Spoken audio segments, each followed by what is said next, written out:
Are you open to travel? Well, Egypt is open to you.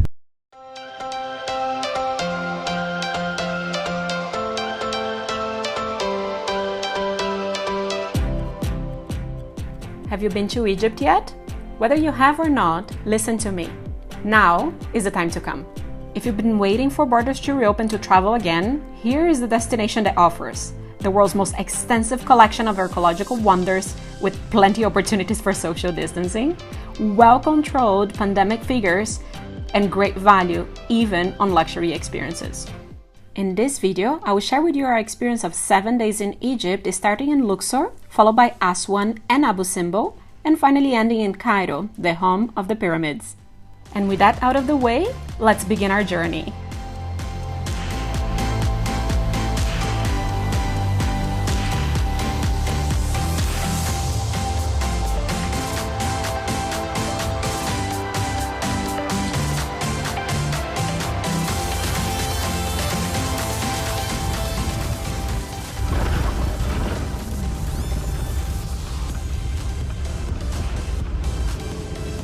Cabin crew, prepare all doors and cross-check.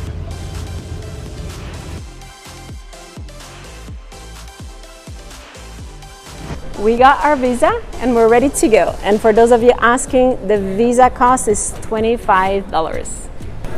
Welcome to Cairo, friends.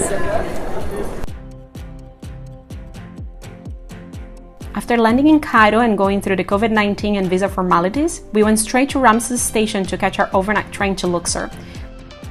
The hotel staff had been waiting for us and did ask to see our PCR results, so you may want to hold on to that until the end of your trip. There are a few good options of hotels in Luxor, but we chose the Hilton because of the Nile. Look how beautiful, with the Nile on the background. Would you like to see the room? You are welcome. Notice that everything is wrapped, I mean literally everything. It's a beautiful property with more than a wonderful view. They sanitize our luggage. The service was very thoughtful and we were pleased with the breakfast selection. We got a very good rate during our stay in September of $75 per night for two, including breakfast. And how about we start exploring? We chose to do a very intense marathon on day one, visiting the Valley of Kings, Hatshepsut Temple, Colossi of Memnon, Karnak, and Luxor temples.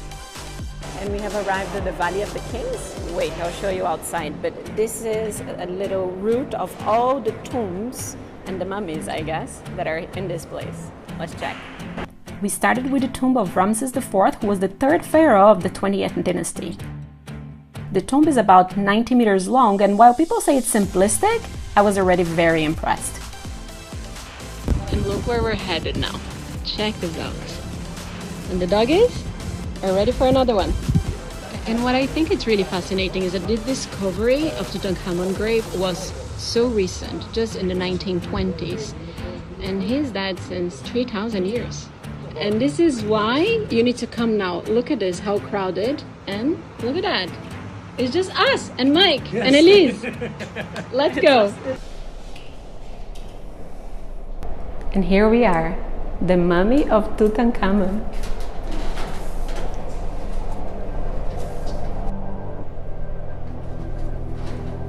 We also visited the impressive 188 meters long tomb of Egypt's last pharaoh, Ramses III. Really, Valley of the Kings is certainly worth the visit, especially during these times where it's all peace and quiet. The next site was Hatshepsut's temple. And we are now at Hatshepsut temple, and she was the second female pharaoh in history. As you can see, we practically had a temple for ourselves, which means next temple. And on the way to the next temple, we stopped at the Colossi of Memnon for a picture. And now I'm standing at the temple that used to be called the Temple to Amun-Ra. Once the Arabs arrived here in Egypt, they renamed it, and now it's known as the Karnak Temple. It was built by Ramses II, the main place of worship in Egypt and the second most visited place in this country.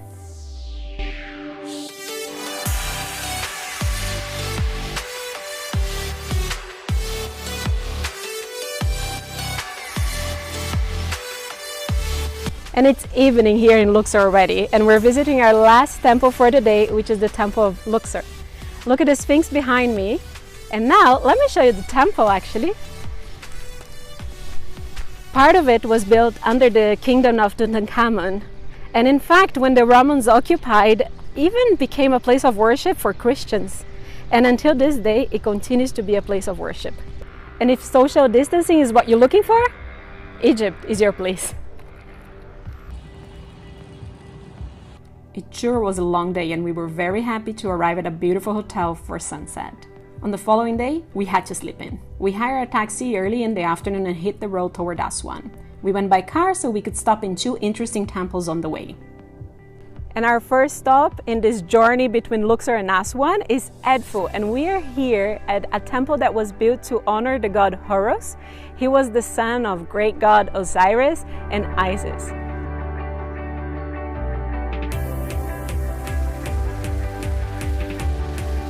And we have now reached Komombo on our way to Aswan. So it's the first time we're going to visit a temple in the evening, which seems quite a different experience. This temple here was actually built to 2 gods, our friend Horus here, and our friend Sobok, who is the crocodile god. There are some crocodile mummies here, so I'll show them to you.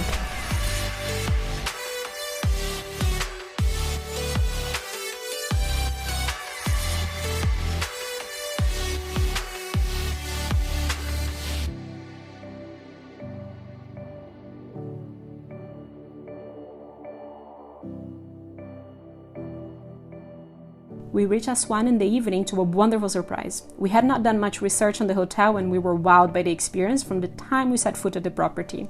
They are following strict COVID-19 procedures, so that was reassuring, but of course, there was way more. But I'll show you tomorrow. And the morning of day 2 offered breakfast by the Nile, followed by some post-temple marathon, very well-deserved R&R.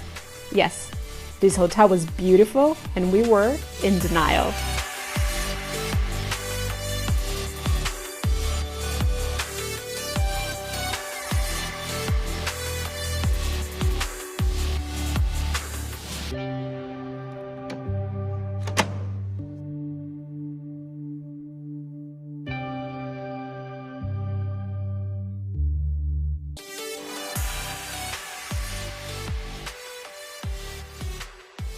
We enjoyed the hotel so much that we only left to see the next site late in the afternoon. This time, we had to take a boat to reach the Philae temple. And today in Aswan, we are in the Philae temple. The interesting fact about this temple is that it was moved from an island 12 kilometers away from here, block by block, because of the construction of the high dam, which was gonna flood everything. And this is probably the most important room in the whole temple, which is the temple of Isis. And in that wall over there, we can see Isis reclaiming back her mummified husband Osiris from the Romans. Good morning. It's 5:34 and we're on the road to Absimbo this morning. The general hotel staff even prepared breakfast to go for us.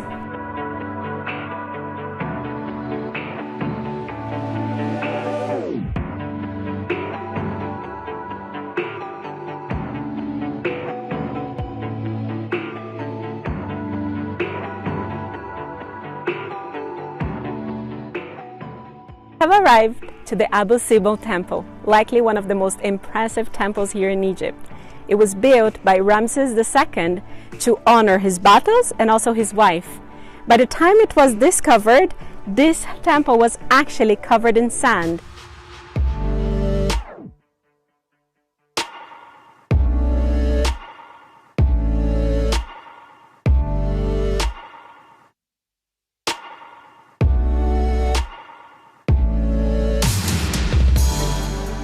And Nefertari was so special that she had her own temple. The statues in front are of Ramses II and Nefertari.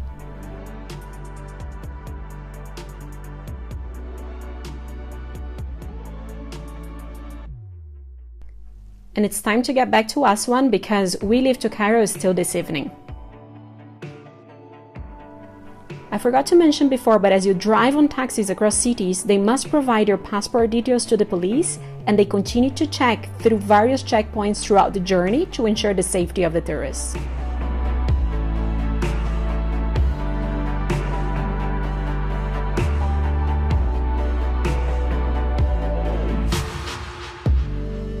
We were sad to leave our wonderful hotel, but it was time to continue our trip.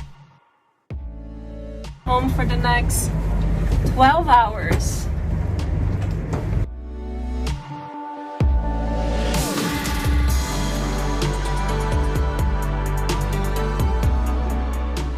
Welcome to our room here, the Kempinski Nile.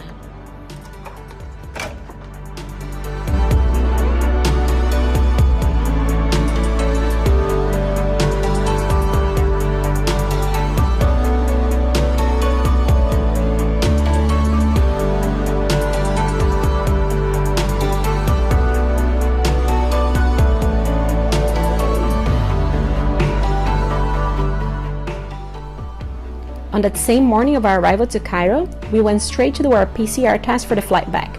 We had been told that it would cost $80 if we did it at the Ministry of Health, but when we arrived there, it was way too crowded and did not appear safe. We proceeded to one of the prime speed medical drive-thrus, but in there, the cost is approximately $160. And with that taken care of, we headed to see the Saqqara pyramid. We are now visiting the Saqqara site. The pyramid behind me is the Djoser pyramid, which is the oldest standing pyramid in this area. Just so you know, it's 1:30 right now, and we are the first visitors to arrive here. And there was actually a statue of him outside the pyramid, and there were two little holes, look at this, and if you look inside, you can see the statue of himself. Now, there is a glass. So this is what can be seen through the little hole. And this is the tomb of Idut, the wife of Udas, 2360 BC. And look at the designs, how vivid, you can see the detail of the fish, how vivid they still are.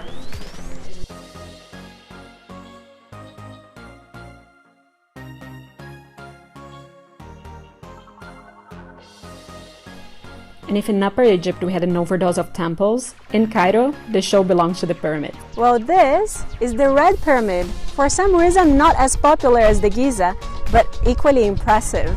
This was built by Pharaoh Snefru. He was actually the father of Khufu, the one who was buried there at the biggest Giza pyramid.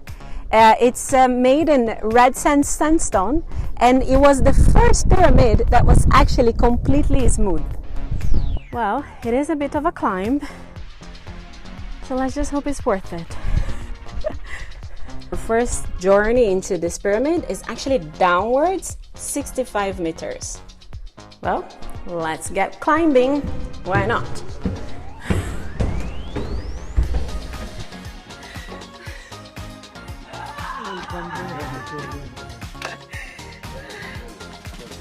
And here at the same site, we also have the Bent Pyramid. Let me show you. That pyramid was actually built by the same pharaoh, Pharaoh Snefru. He built it in order to make it his tomb, but then it didn't work out, to start collapsing, and that's when he decided to build the Red Pyramid. So let's continue our pyramid saga. Of course, we visited Giza. And here we can see Khufu, Hafra, and Menkaure.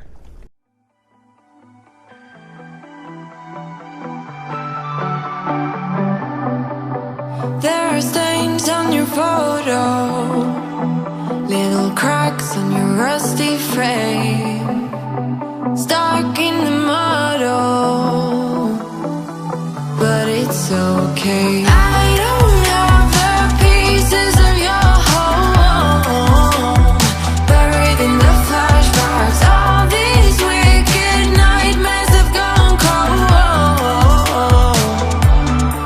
Now we go way, way back, as far as way back goes. Still standing by your side. You know I'll be right here when all the monsters come. Oh, I've got you.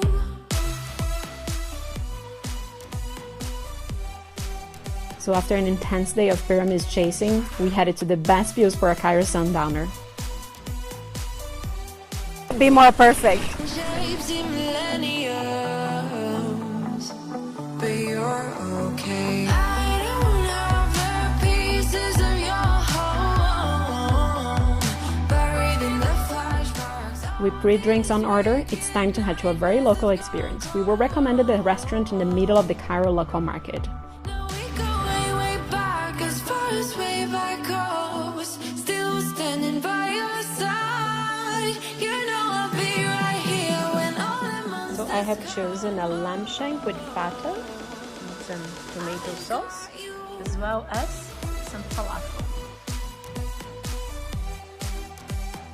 They're saying Tutankhamun's mummy. Today, we're gonna see his treasures at the Egyptian Museum here in Cairo. Shall we?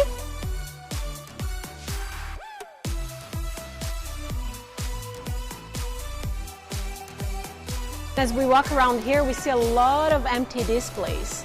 And the reason is, Egypt is building the Grand Egyptian Museum, which is meant to become the world's biggest museum. Look, although most mummies are gone, we found one, and this one has hair. I wonder if it's real. Do you think it's real, Elise?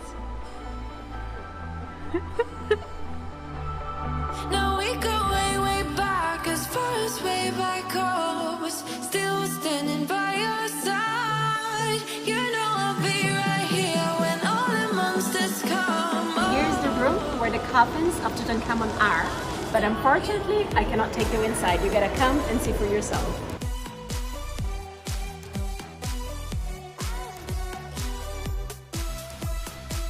In Cairo, we mostly use Uber, and we felt quite safe, all things considered.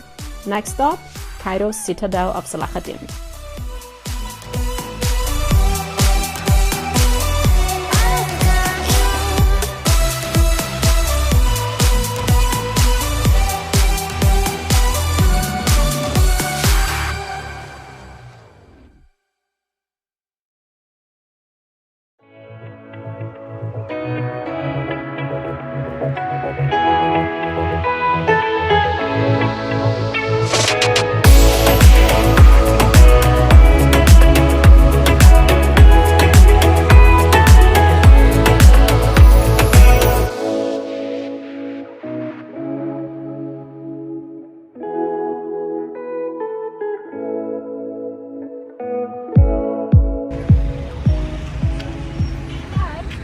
We go by Uber this time.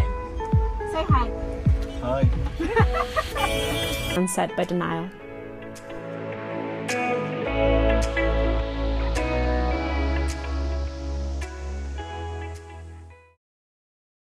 Well, friends, I hope you enjoyed this compilation of my best moments in Egypt. And I'd like to go back to the first few points with which I started this video to say why I recommend traveling to Egypt. First, it is by far one of the most overwhelming historic travel experiences you would ever find. You are guaranteed to return transformed with what you will see, learn, and reflect on. I fell in love with Egypt when I first visited 10 years ago, but being back there now, when most of the sites are very quiet, it's an opportunity that I could not miss. And you shouldn't either, because it will probably not happen again in history. Well, at least I hope that something like what happened this year will not happen again. Second, I felt in control of my own safety. I won't lie. Amongst all the countries that I visited since July, Egypt was not the most strict when it comes to the safety guidelines. But while you may not see as much discipline as you watch the locals going about their daily lives, not wearing masks or not necessarily keeping social distancing, you can be assured that the government of Egypt has set up guidelines and inspections to ensure the safety of the visitors. Hotels, airports, Ubers, taxis, and all the sites must comply. What I noticed is that regardless where you are, you set the standard. If wearing a mask and keeping social distancing is important for you, you will immediately see the Egyptians making all the efforts to ensure that not only you feel safe, but also comfortable. And third, friends, the value you get for your money is incredible. We only stayed in 5-star properties and we never paid more than $80 per night. But of course, that will depend much on the season that you choose to visit. The taxis and tours are also negotiable, and you should negotiate because the Egyptians enjoy that. But keep in mind, Egypt like most destinations across the world, have been hit hard by the coronavirus crisis. So if you find yourself an opportunity to bless the lives of the Egyptian and be generous, make sure to be that. I hope my experiences do provide you the information that you need to build back your confidence in travel. And if you need any help or more information, do drop a note below and I will respond. And don't forget to subscribe, because we will continue to fly sometime soon.